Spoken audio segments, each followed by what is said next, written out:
말씀 신약의 누가복음 9장입니다. 누가복음 9장 37절부터 45절까지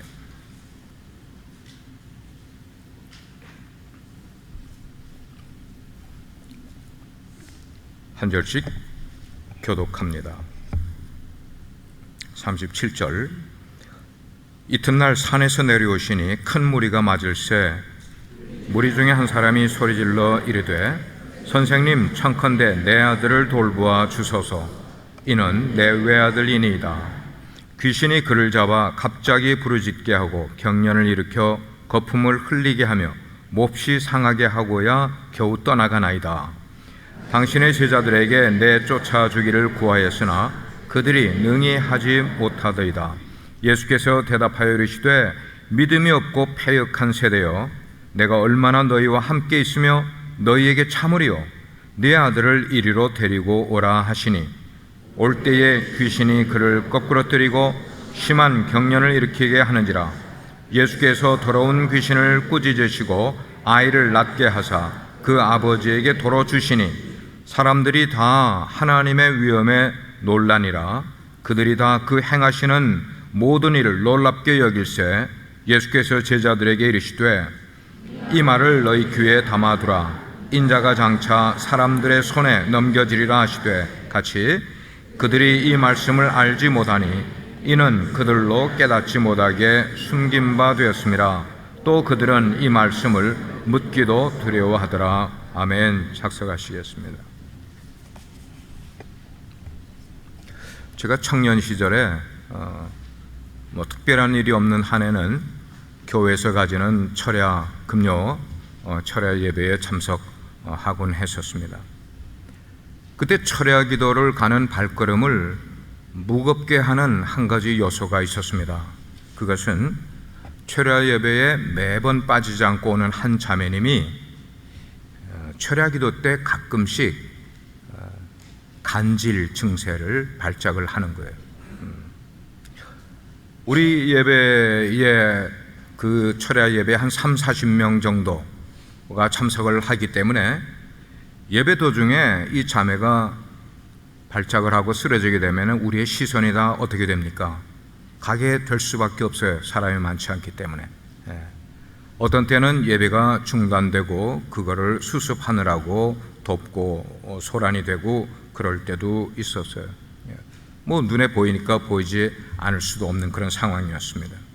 그래서 철야 기도를 갈 때에는 늘 마음 가운데 부담이 있어요. 오늘도 그 자매가 발작을 하면 어떡하나 하는 마음의 부담을 가지고 가곤 했었던 기억이 있어요. 여러분이 간질이 무서운 이유는 시도 때도 없이 아무 때나 그 간질 환자를 넘어뜨리고 쓰러뜨리고 발작을 하게 한다는 것이에요. 그렇기 때문에 주변에 위험한 요소가 없어야 괜찮지, 위험한 요소가 있으면은 발작을 하다가 다칠 수가 있어요. 제가 브라질에 있을 때 우리 청년부에 그 장로님 아들이 있었는데 그 간질이 있었어요. 근데 제가 브라질을 떠나 미국으로 오고 나서 3년 후에 죽었다는 소식을 들었어요. 왜냐하면은 그 형제가 아파트에 살았는데 아파트 계단에서 발작이 일어나서 굴르는 바람에 죽었다는 소식을 들으니까 마음이 참 아팠었어요. 그러다 보니까 그 자매 곁에는 늘상 어머니가 함께 하면서 그 자매를 지켜 보호해주는 그랬던 기억을 하고 있습니다. 오늘 본문에 우리가 읽은 내용 가운데 보면 어린 아이가 귀신이 들린 그 증상이 나오는데 어떻게 보면은 간질 환자의 증상하고 크게 다르지 않은 그런 모습처럼 보여요. 39절 말씀을 제가 다시 읽어드리면 그래요. 귀신이 그를 잡아 갑자기 부르짖게 하고 경련을 일으켜 거품을 흘리게 하며 몹시 상하게 하고야 겨우 떠나가나이다. 귀신이 들렸는데 그 증세가 간질 증세와 너무 비슷한 거예요. 근데 마태복음에 보게 되면은 그가 물에도 뛰어들어가고 불에도 뛰어들어가고 뭐 걷잡을 수 없이 그런 일들을 막 하는데 이게 자기 정신으로 하는 게 아니라는 거예요. 그러면 이 오늘 본문에 등장하는 아이가 간질인지 귀신 들린 건지 우리가 궁금한 마음이 생겨요. 어떻게 보면 간질 같기도 하고 어떻게 보면 귀신 들린 것 같기도 하고 여러분들도 이거를 어떻게 구분할 수 있겠냐는 거예요. 그런데 분명하게 42절에서 예수님께서 귀신을 명하여 나가라 말씀하셨고 귀신은 떠나가고 이 아이가 고침 받은 내용을 보게 되면 이 아이는 간질이 아니고 귀신 들렸음이 분명한 것을 알게 돼요. 우리가 알아야 되는 것은 귀신이 들어오게 되면 특징적으로 그 귀신이 들어온 사람을 어떻게 하는지를 우리는 봐야 한다는 것이에요. 귀신은 인격을 가진 존재예요. 성령님이 인격체인 것처럼 귀신도 인격을 가지고 있고 우리 인격 속에 들어와 작용을 하기 때문이라는 거예요. 요즘은 좀 그 세력이 수그러들었습니다마는 1, 2년 전만 해도 전 유럽이 ISIS라는 이슬람 국가, 독립국가라는 것을 테러 단체들이 만들었잖아요.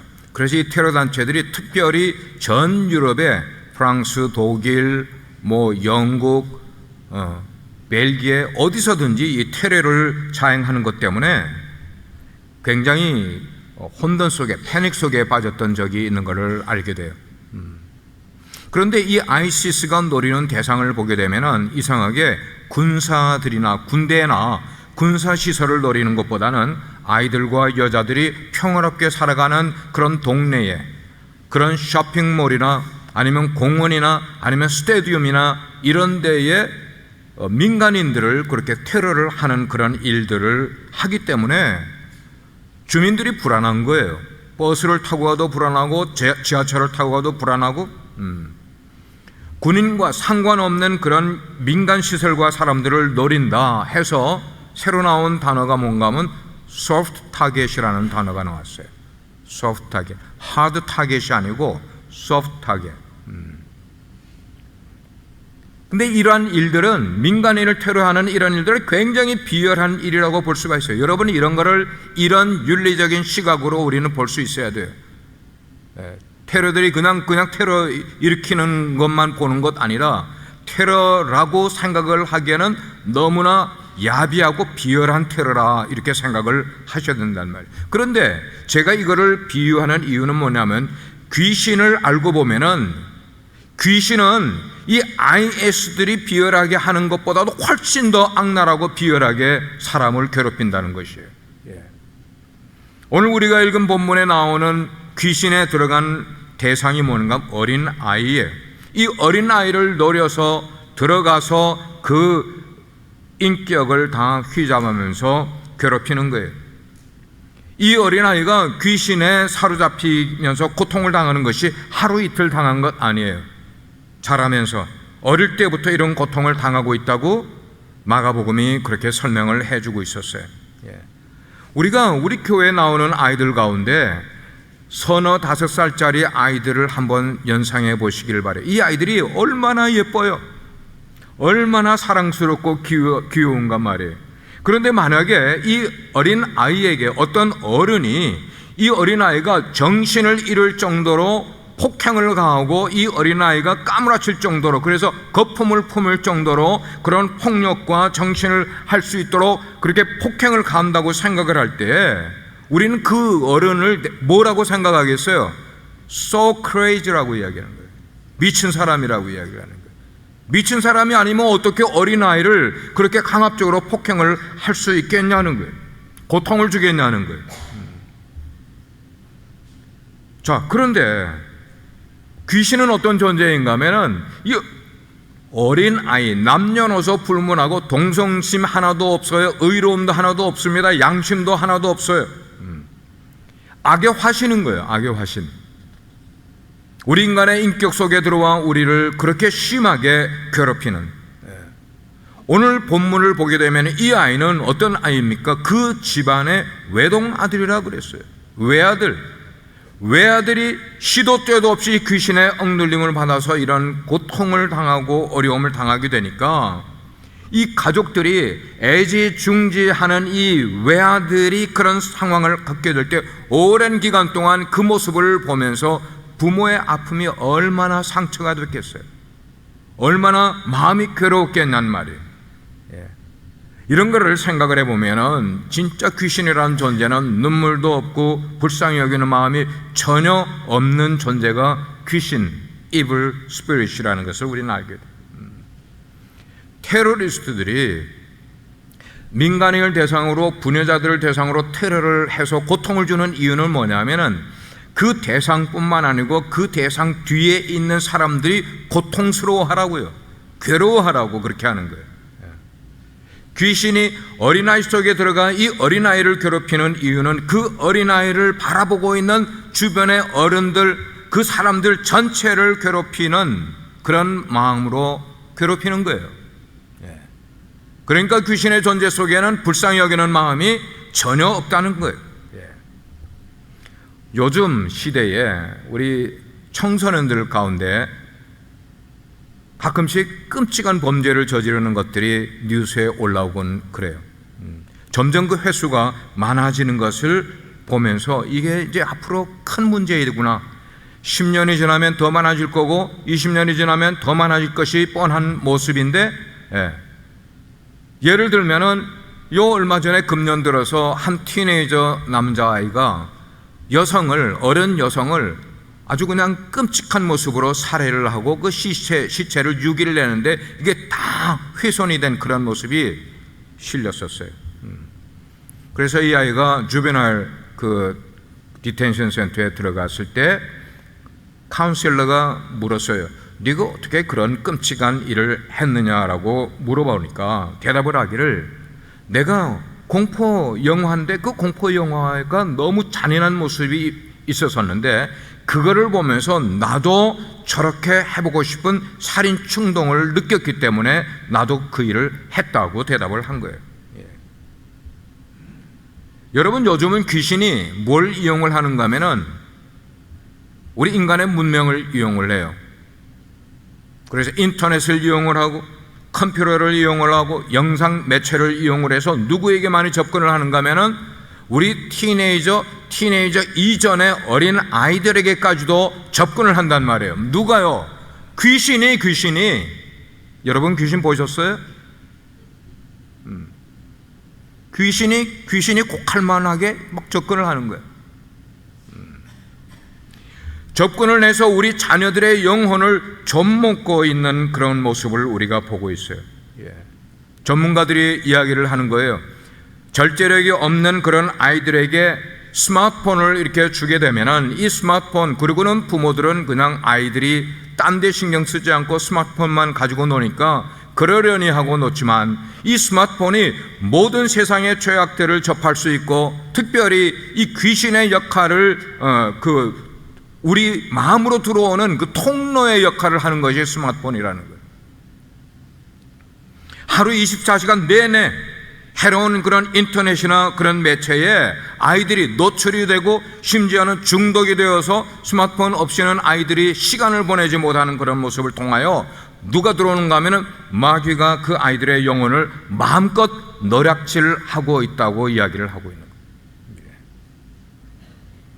오늘 말씀을 보면은 예수님께서 그 아이의 귀신을 쫓아내 주시고 자유롭게 된 아이를, 회복된 아이를 그 부모에게 도로 주시니 그랬어요. 도로. 여러분, 도로 주시니라는 게 뭐예요? 리턴 했다는 거예요. 돌려줬다는 그런 말이에요. 돌려줬다는 말은 뭐냐면 때때로 귀신이 이 아이를 아버지에게서 어떻게 해갔다는 거예요? 아버지로부터 이 아이를 빼앗아갔다는 말이에요. 예수님은 그 빼앗겼던 아이를 돌려줬다는 말이고요. 우리 자녀들이 때때로 귀신에게 빼앗길 수 있다는 사실을 우리는 알아야 됩니다. 귀신은 아이들의 마음을 부모로부터 빼앗아가는 거예요. 빼앗은 다음에 그 마음속에 뭘 넣어줍니까? 방탕을 넣어줍니다. 불행을 넣어주는 거예요. 공포를 넣어주고 두려움을 넣어주고 죽고 싶은 생각을 넣어주고요. 누구에게? 우리 자녀들에게요. 우리 자녀들. 귀신이 아이들의 정신을 사로잡은 다음에는 정신만 사로잡은 게 아니라 그 아이의 행동의 기능까지도 마비시켜버려요. 그래서 이 아이를 아무 데서나 넘어뜨리고 발작하게 만들고 괴성을 지르게 만들고 이 아이의 정신을 사로잡아 이성을 잃어버리고 자기 통제력을 잃어버리게 만드는 일. 그래서 제정신으로 돌아와서 너가 왜 그때 그랬어? 그러면 내가 언제 그랬냐고 모르는 거예요. 제 정신을 빼앗겼을 때 했던 행동을 모르는 거예요. 어린애들뿐만 아니에요. 때때로 보게 되면 우리 주변에서도 멀쩡했던 사람인데 엉뚱한 일을 저지르게 됐을 때에 그 배후에 뭐가 있는가 하면 귀신이 있었음을 우리는 알게 되는 거예요. 예.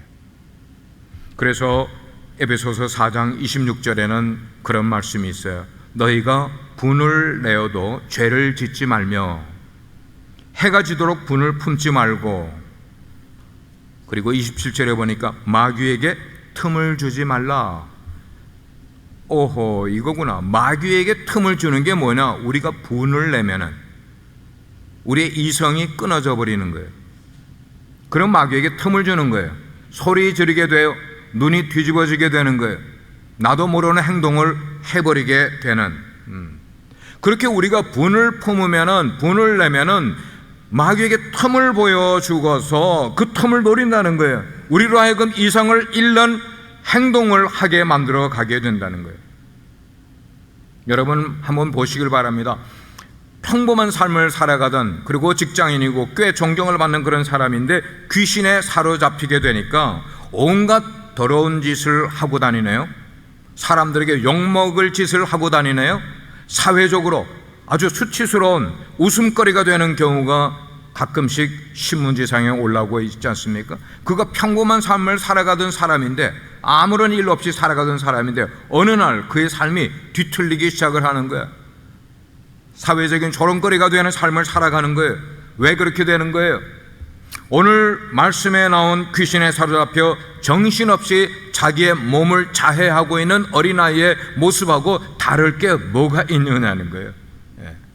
그 말은 우리도 틈을 내어주면은, 방심하게 되면은 귀신이 우리의 인격 속에 들어와 우리를 세상의 조롱거리가 되는 인생으로 만들어 갈 수 있게 된다는 거죠.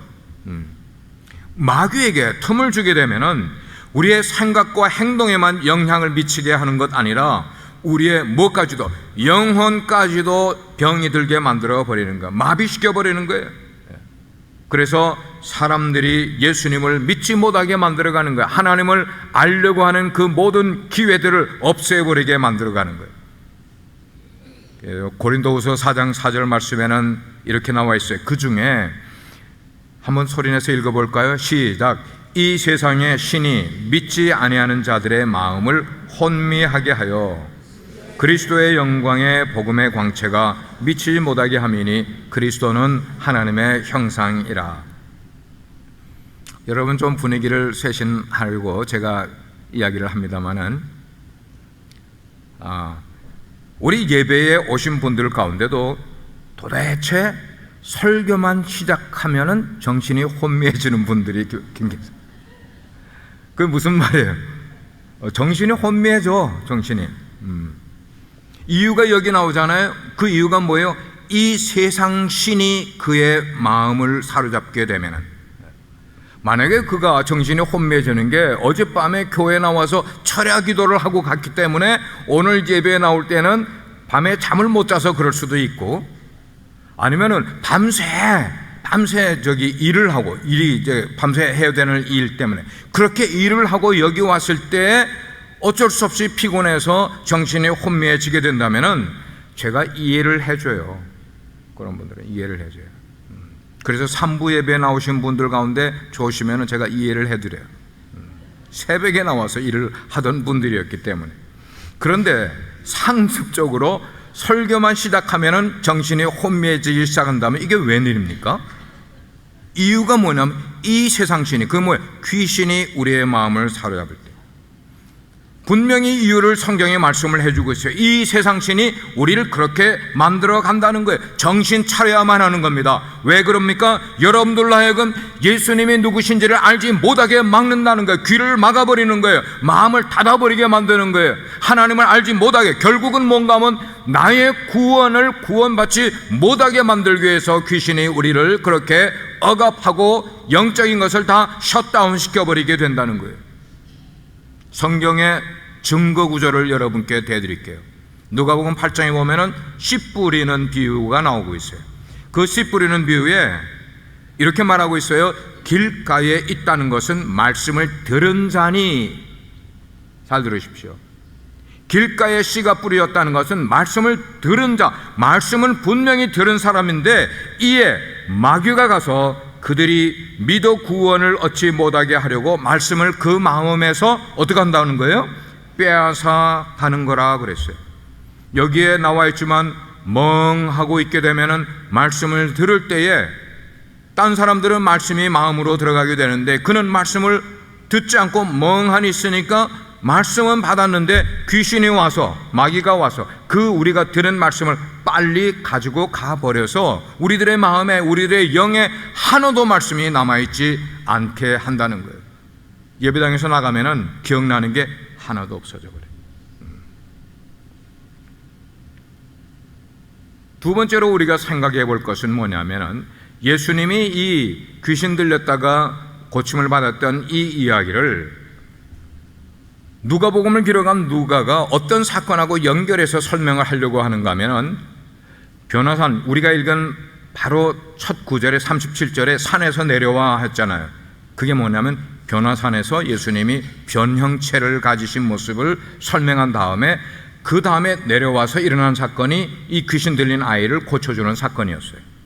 왜 이 두 사건을 연결시켜서 누가가 설명을 하고 있는가? 왜 변화산에서 내려온 다음에 귀신 쫓는 이야기를 하고 있는가? 중요하기 때문인 거예요. 중요하기 때문에. 예수님은 변화산에 계시면서 영광스러운 모습으로 변형되셨어요. 변형되셨다는 것은 우리 인간의 제한적인 육체를 이미 넘으신 그런 모습을 보이셨어요. 그리고 그 자리에 변화산에 누가 나타났습니까? 엘리야하고 모세가 나타났어요.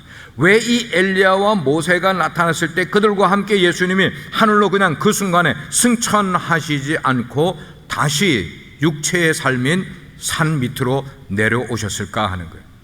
하실 일이 있었기 때문에, 예수님이 하실 일이 있었기 때문에. 우리 인생이 마지노리에 있으니까, 변두리에 있으니까, 그 말은 구원받지 못하고 어려운 삶, 귀신 들린 삶, 그런 거를 살아가고 고통을 받고 있기 때문에 그런 고통받는 삶으로부터 우리를 해방시켜서 진정한 영적인 출애굽을 완성시켜 주게 하기 위해서 예수님이 변화산에서 내려오셨다고 말씀을 하고 있는 거예요. 우리 인생에 필요한 진정한 출애굽은 어디서 해방되는 거냐? 이 세상 신으로부터 해방되는 것, 귀신으로부터, 마귀의 세력으로부터 해방시키는 것, 그거를 위해서 세상에 이 예수님이 오셨다는 거예요. 그런 면에서 오늘 우리가 읽게 되는 이 아버지가 자기 외아들을 예수님께 데리고 나와서 뭐라고 합니까? 부르짖었다 그랬어요. 부르짖었다. 아버지가 아들을 살려달라고, 귀신을 쫓아내달라고 예수님 앞에 나와 부르짖었다. 이 부르짖음이 뭐와 동일한 의미로 되게 되는가 하면, 이스라엘 백성들이 애굽에 있게 될 때에 이스라엘 백성들이 하나님께 뭐 했다고 그랬어요? 부르짖었다 그랬어요. 이스라엘 백성들이 하나님께 부르짖으니 하나님이 그 음성을 들으시고 누구를 준비시켰습니까? 모세라는 사람을 준비시켜 당신의 백성을 구출하게 만드신 것이에요. 그 모습을 지금 이게 상징하고 있는 부르짖음이었어요. 마귀는 우리에게 접근을 해서 우리의 인격과 우리의 소명을 속속들이 파헤치고 파괴시키려고 하고 있는 거예요. 그런 마귀의 압제로부터 우리를 구원할 조건, 그거는 딱 한 분밖에 안 계시는 거야.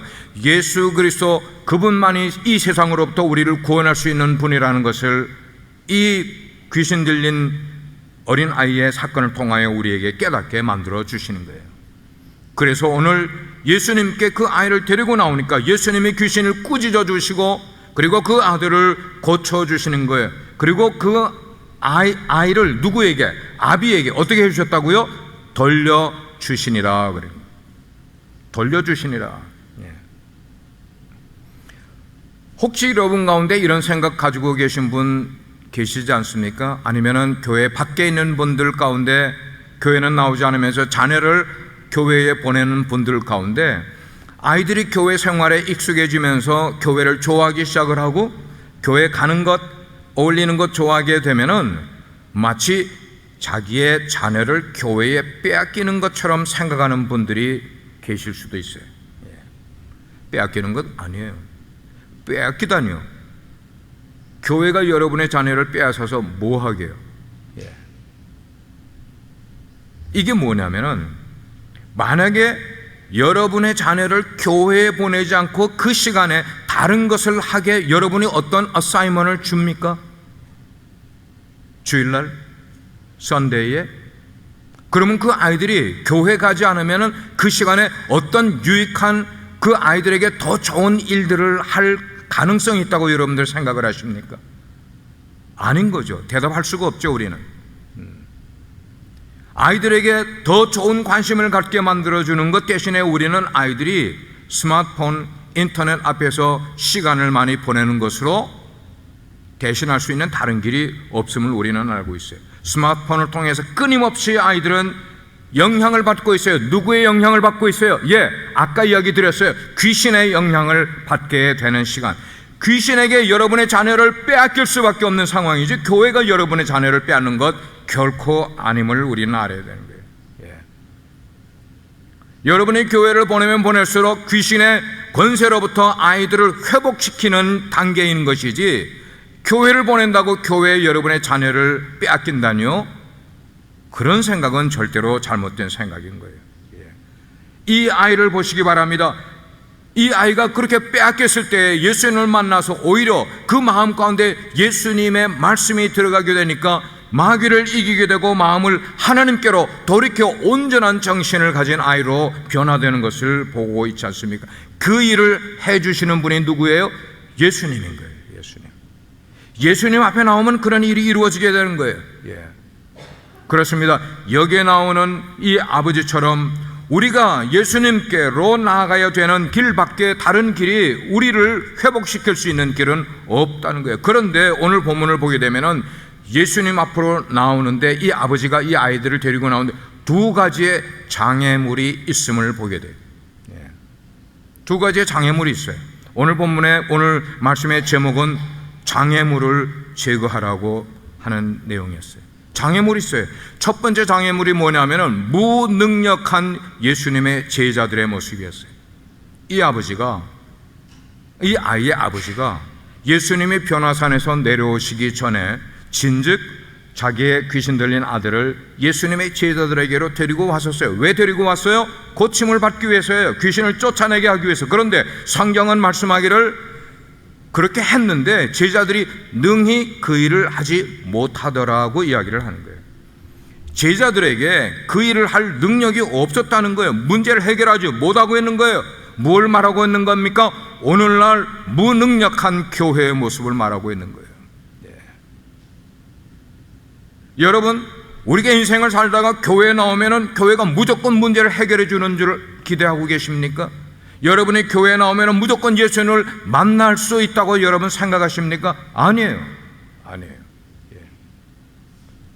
교회를 왔는데 사람들에게 실망을 하고 오늘 말씀을 보면은 너희는 믿음도 없고 패역한 세대라고 예수님의 말씀을 하고 있잖아요. 교회를 왔는데 누구를 만납니까? 믿음 없는 사람, 패역한 세대의 사람들을 만나가지고 오히려 온갖 상처를 받고 나 다시는 교회를 나가지 않을 거야. 그런 사람들의 모임이라면 나는 교회 가기 싫어. 하나님 나 안 믿겠어. 이런 일들도 종종 일어나고 있는 현실 교회를 우리가 부정하겠어요?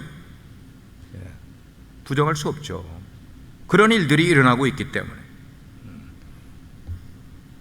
그래서 여러분들이 교회를 왔다 그리고 예배를 드렸다 그렇기 때문에 나는 하나님을 만났다 라고 생각하면 그건 오산일 수 있다는 것입니다. 예배 나와서도 하나님을 못 만나고 갈 수 있을 확률은 많이 있다는 것이에요. 예수님이 실망하셔서 당신의 제자들에게 그 말씀을 하셨어요. 내가 너희들하고 얼마나 오래 있었는데도 불구하고 너희의 지금 모습을 보니까 너희가 세상에 살아가는 사람들하고 조금도 다를 바 없구나. 이게 패역한 세대라는 말씀이에요. 너희들에게 믿음이 없구나. 너희가 패역한 세대구나. 그렇게 나를 따라다닌다고 하였는데도 불구하고 너희들의 실제 모습은 뭐냐? 능력이 하나도 없는 무능한 제자들의 모습. 똑같더라는 거예요. 예수님께 나아가는데 장애물은, 첫 번째 장애물은 무능한 제자들이었어요. 두 번째 예수님을 만나는데 장애물은 두려움이었습니다. 두려움. 41절 말씀에 보니까 그랬어요.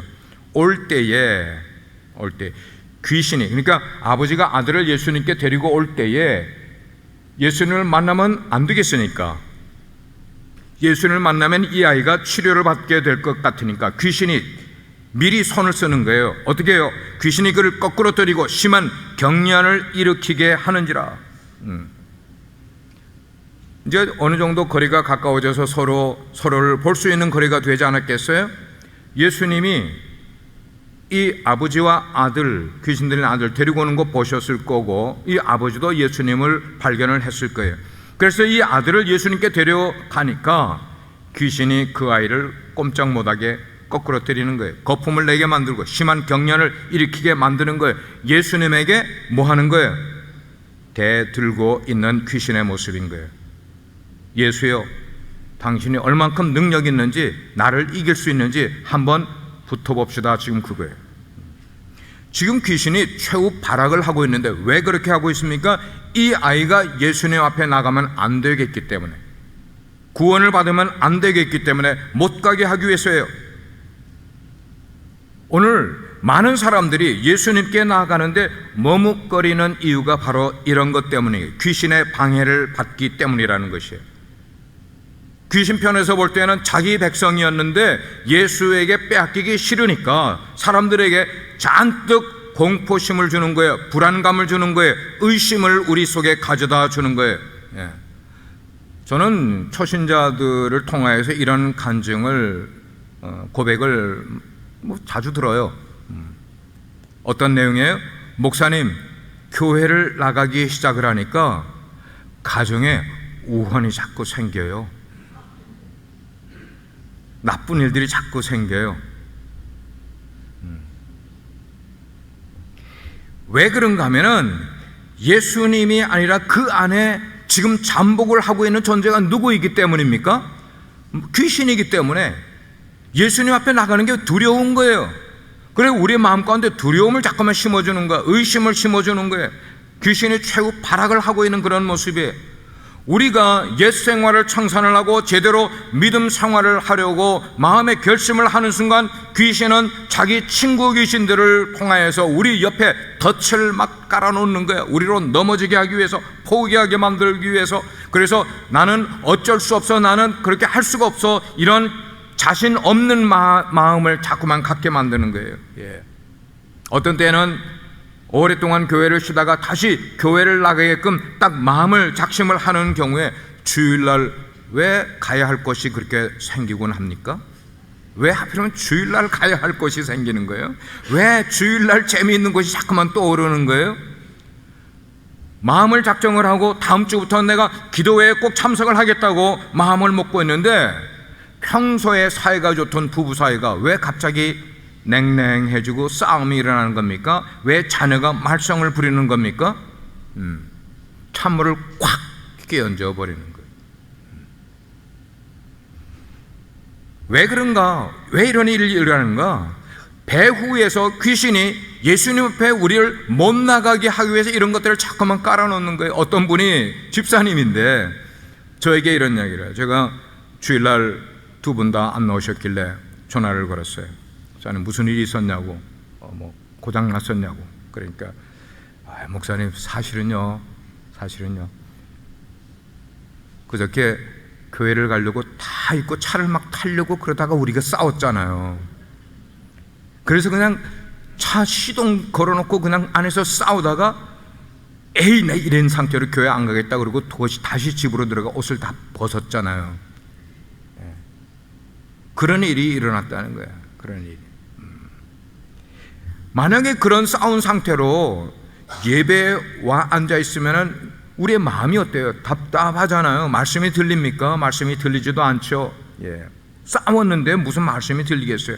자꾸만 마음속에 예배 시간에 목사님 설교 나를 꼬집어서 하시는 말씀 같다 그러니까 나갈까 말까 그냥 중간에 이런 생각도 들어오게 되는 것.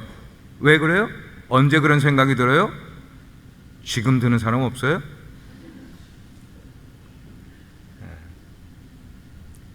예수님께로 우리가 나아가려고 하니까 귀신이 역사를 하는 거예요. 이럴 때 어떻게 해야 되나요? 어떻게 해야 될까? 오늘 말씀이 우리에게 주는 도전의 메시지는 믿음이라는 단어입니다. 믿음. 우리 41절 말씀을 같이 한번 읽어보도록 하겠습니다. 41절 같이 읽습니다. 시작. 예수께서 대답하여 이르시되 믿음이 없고 패역한 세대여 내가 얼마나 너희와 함께 있으며 너희에게 참으리요 내 아들을 이리로 데리고 오라 하시니. 주님이 지금 제자들의 마음을 아셨어요. 제자들의 마음을 보니까 믿음도 없고 패역한 세대의 모습, 세상 사람들하고 똑같은 그런 마음임을 아시고 실망하신 거예요. 그래서 여기서 믿음이 없는 세대라고 말씀하시는 그 내용을 보면은 예수님의 제자들만 지금 믿음이 없는 모습이었습니까? 아니죠.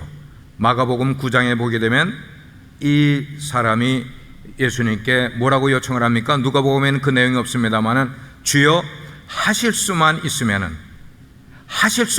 우리 아들을 고쳐달라 그렇게 이야기를 하니까 예수님이 그에게 마가복음에서는 뭐라고 이야기하셨어요?